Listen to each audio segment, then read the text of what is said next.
Kenapa sekarang pemuda-pemuda kaum muslimin seperti dia tidak memiliki arah dan tujuan dalam menjalani kehidupannya. Ketika ada sesuatu hal yang viral seperti SCBD, dia menjadi contoh. Untuk K-popers yang menjadi contoh adalah idolanya para artis-artis Korea. Artis melakukan apa, dia ikut apa ya kan. Semuanya diikutin bagaikan dia adalah seorang nabi, tokoh yang sangat berpengaruh dalam hidupnya. Kemudian ada juga wibu yang menghayalkan kehidupannya itu seperti di anime.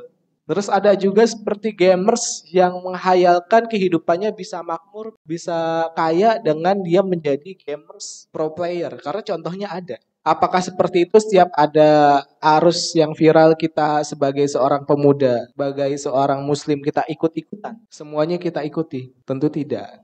Kemudian apa sebetulnya permasalahannya? Permasalahannya adalah sekarang kita itu tidak tahu siapa diri kita, siapa jati diri kita.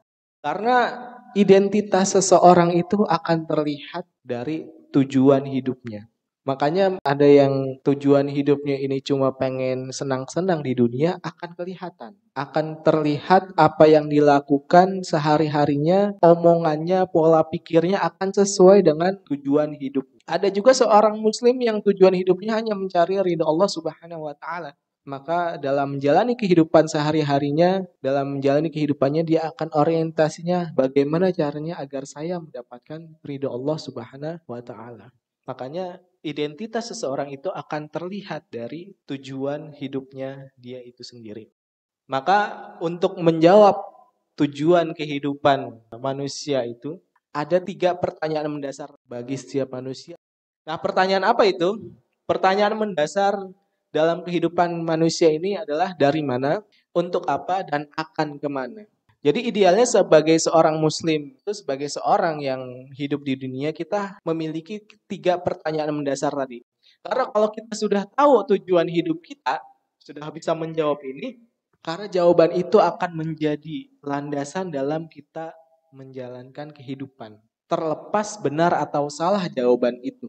Ada orang-orang yang menjawab ketiga pertanyaan ini, dari mana kita berasal? Kita berasal dari materi. Ini jawaban dari orang-orang yang tidak mengakui adanya sang pencipta. Orang-orang ateis.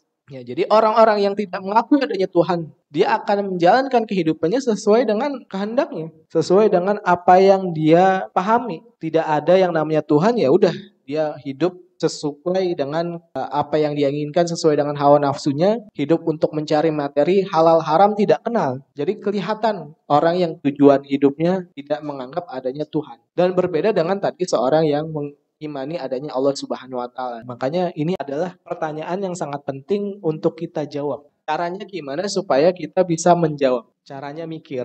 Karena memang jawaban ini harus dipikirkan oleh setiap orang. Ya, kalau nggak mikir kita nggak bisa menjawabnya.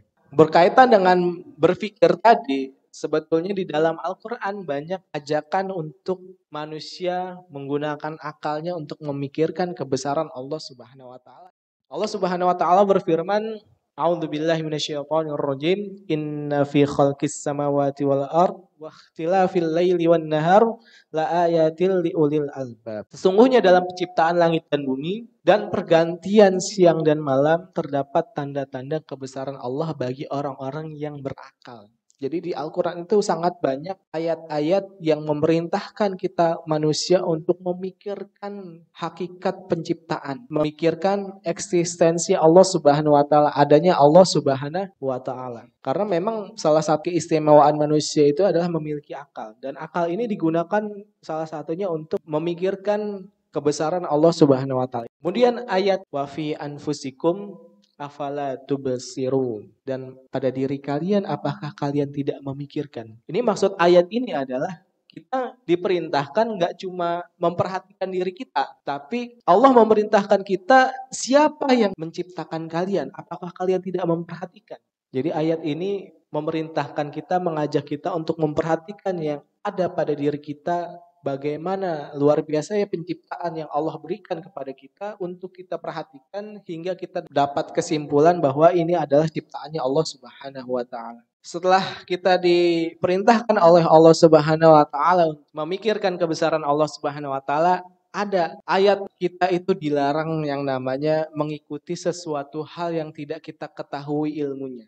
Ya Allah Subhanahu wa taala berfirman, "Wa idza qila lahum ittabi'u ma anzalallah." Nah, ketika dikatakan kepada mereka untuk mengikuti apa yang Allah turunkan, qalu bal nattabi'u ma alfaina alaihi aba'ana. Kami lebih mengikuti apa yang kami dapati dari nenek moyang kami yang mereka lakukan. Jadi orang-orang ini kata Allah Subhanahu wa taala, mereka ini nggak mau ngikutin apa yang Allah turunkan, tapi lebih mengikuti apa yang mereka dapatkan dari bapak-bapak mereka, kakek nenek moyang mereka, walaupun itu adalah sesuatu hal yang bertentangan dengan Islam, yang bertentangan dengan akidah dan syariat Islam. Padahal kata Allah Subhanahu wa taala, awalau kana aba'uhum la ya'qiluna syai'a wa la yahtadun. Padahal kata Allah Subhanahu wa taala, nenek moyang mereka itu tidak mengetahui apapun dan tidak mendapatkan petunjuk. Dan ini adalah larangan dari Allah Subhanahu wa taala untuk kita